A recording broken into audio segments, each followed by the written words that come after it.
you came to the conclusion that sexual identity was not a protected class in Virginia. And then as governor, you said you would not sign the executive order when you first came in and took office against discrimination against sexual identity because it was not a protected class. Then after a big brouhaha because of that, and I think there was a lot of the media hype about it, and of course the claims of discrimination, and you simply are, somebody trying to keep people down or something like that, as opposed to it being a rule of law, which is what it seemed to me. After that big brouhaha, Ken Cuccinelli, the new Attorney General, then sent a letter to the public universities saying that they should not include sexual ID as a protected class. And that's when it seemed like you started backpedaling on the Attorney General there.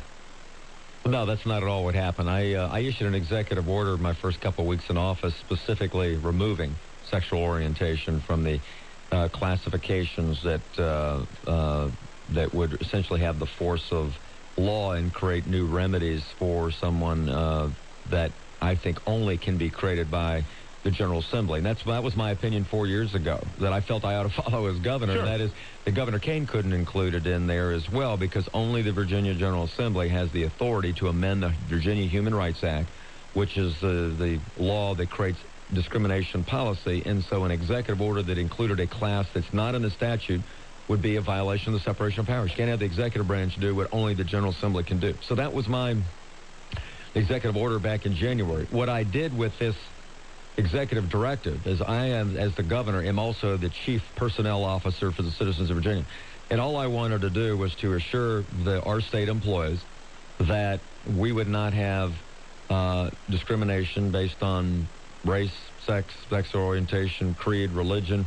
We would not discriminate in the hiring of people, and that I would be able to take disciplinary action, counseling to termination, if people discriminate on any basis. I want them to discriminate solely based on merit and ability and getting results. That's what we care about in state employment. So that was a personnel policy that had to do with employment practices, not a new right or new remedy for someone to be able to either file a lawsuit or file a grievance. And so I think it's consistent.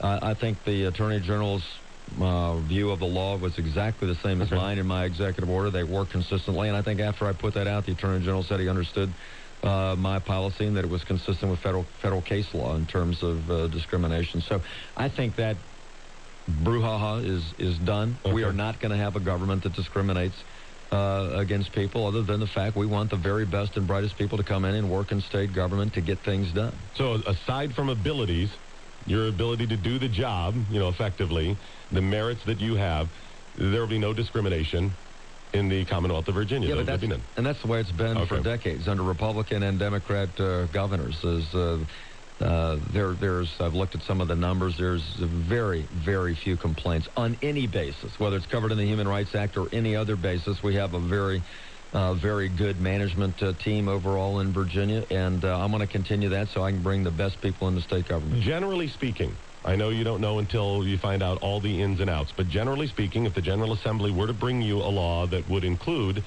sexual identities and some of the things that fall under that category, would you sign it? If they brought a bill that would include them as a protected class down the road, is that something you think you would sign?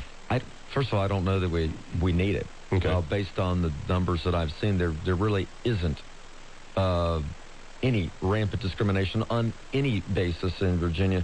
Secondly, the question is, and if it's not been included in the federal federal bill law, and it's not been recognized as a suspect or a protected class in federal case law under the.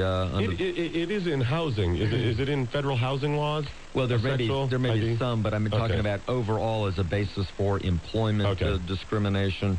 The Supreme Court hasn't said that parental status or marital status or sexual orientation or identity, none of those are looked at as suspect or protected classes that are subject to a heightened level of scrutiny. So I guess the question is that really needed? I mean, I like I said, this is going to be an administration, like previous administration, that won't discriminate. So if you're going to have a law, it needs to actually address a real problem. And, I'd have to look at that when it gets to me. But at this point, I'm going to make sure that in our hiring and promotion and discharge practices, that this is an administration and a government that is fair and equitable to all citizens and has our decisions based on merit. All right, let's get to some more calls.